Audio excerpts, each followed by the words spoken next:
Assalamualaikum warahmatullahi wabarakatuh. Salam kenal teman-teman sekalian.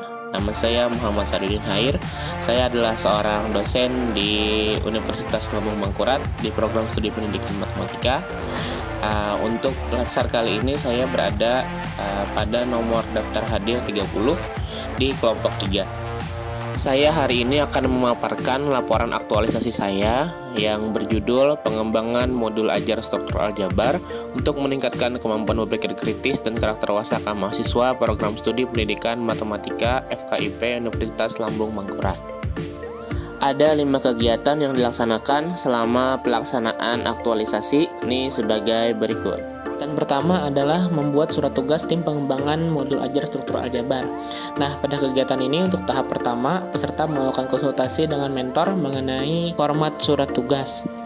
Kemudian dilanjutkan pada tahap kedua, peserta melakukan diskusi bersama koordinator program studi mengenai siapa saja anggota tim pengembangan modul. Setelah itu, pada tahap ketiga, peserta menyusun surat tugas, usulan surat tugas yang kemudian di tahap keempat, surat tugas tersebut akan ditandatangani oleh koordinator program studi. Nah, setelah penandatanganan selesai, peserta kemudian melaporkan hasil surat tugas kepada mentor.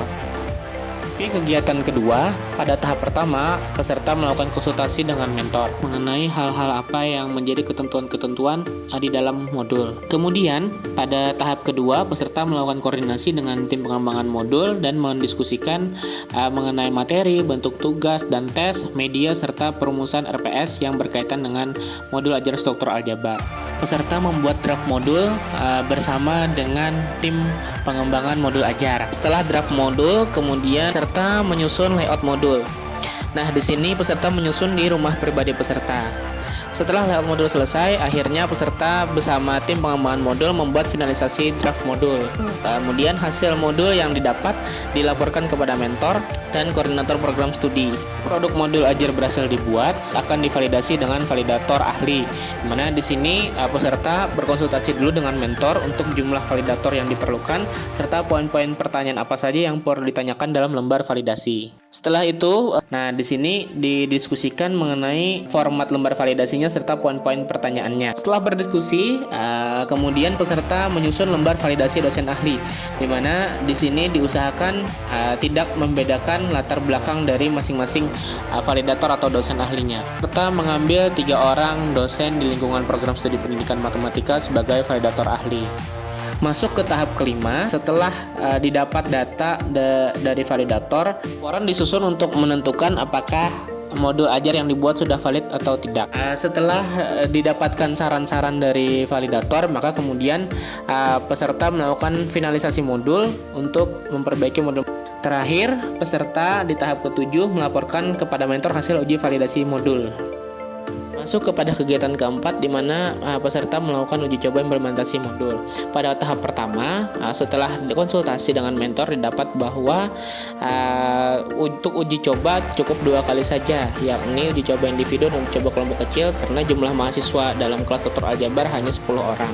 Pada tahap kedua, peserta melakukan koordinasi dengan tim pengembangan modul untuk mendiskusikan format angket kepuasan mahasiswa dan poin-poin pertanyaan yang perlu digunakan agar memenuhi aspek keterbacaan dan efektivitas produk modul ajar.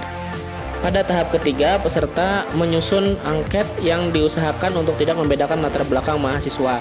Pertanyaan yang disusun mencakup aspek keterbacaan, efektivitas, serta komponen karakter wasaka. Pada tahap keempat, peserta melaksanakan uji coba implementasi modul ajar struktur aljabar, di mana ada 2 kali uji coba, ada uji coba individu dan ada uji coba kelompok kecil. Pada uji coba individu terdapat 4 orang mahasiswa dan pada uji coba kelompok kecil ada 10 orang mahasiswa.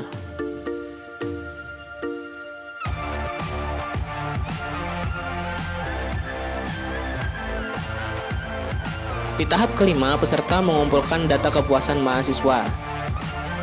Kemudian data tersebut dianalisis dan disusun laporannya sebagai laporan hasil uji coba implementasi modul di tahap ke-6. Pada tahap ke-7 atau tahap terakhir, peserta melaporkan hasil uji coba implementasi modul ajar kepada mentor. Memasuki kegiatan kelima, yakni kegiatan terakhir dalam aktualisasi. Pada tahap pertama, peserta melakukan konsultasi dengan mentor untuk menanyakan poin-poin apa saja yang perlu dimasukkan dalam infografis. Kemudian, memasuki tahap kedua, peserta melakukan koordinasi dengan tim pengembangan modul untuk mendiskusikan format layout infografis yang akan dibuat dan juga media apa yang akan digunakan dalam penyebaran infografis. Pada tahap ketiga, peserta membuat infografis penggunaan modul. Pada tahap keempat, didapat bahwa infografis yang telah dibuat telah disetujui dan siap untuk disebarkan. Pada tahap kelima, peserta menyebarkan infografis tersebut melalui media cetak dan media online.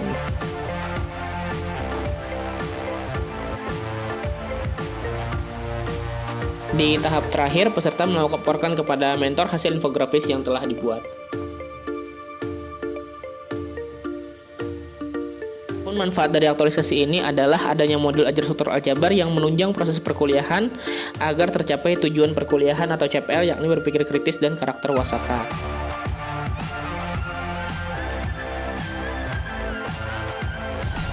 Modul ajar yang diujikan kemarin itu menurut saya mudah dipahami dan jelas karena disajikan dengan contoh-contoh dan juga video pembahasan, dan juga mudah diakses karena bisa diakses melalui smartphone masing-masing, serta menarik karena disajikan dengan warna yang cerah.